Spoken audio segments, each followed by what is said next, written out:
حضرت علی کا علم گہرا تھا، سیانہ علم تھا، گہرائی والی بات کرتے تھے، بڑی سوچ سمجھ کے فیصلہ کرتے تھے، اور بڑے زیرک تھے، دانا آدمی تھے حضرت مولا علی شیر خدا رضی اللہ۔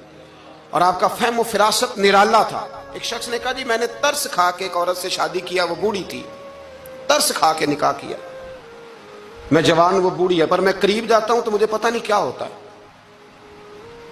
وہ بڑی جگہ پہ گیا ہوں پر میرا مسئلہ نہیں حل ہوتا، حالانکہ وہ لاوارث تھی اور شادی نہیں اس کی ہو سکی۔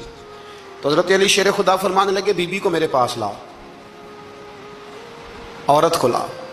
وہ لائے تو آپ فرمانے تیرا نکاح نہیں ہوا؟ کہنے لگی نہیں۔ فرمایا سوچ لے، چپ کر گئی۔ فرمایا کوئی گناہ کیا ہو؟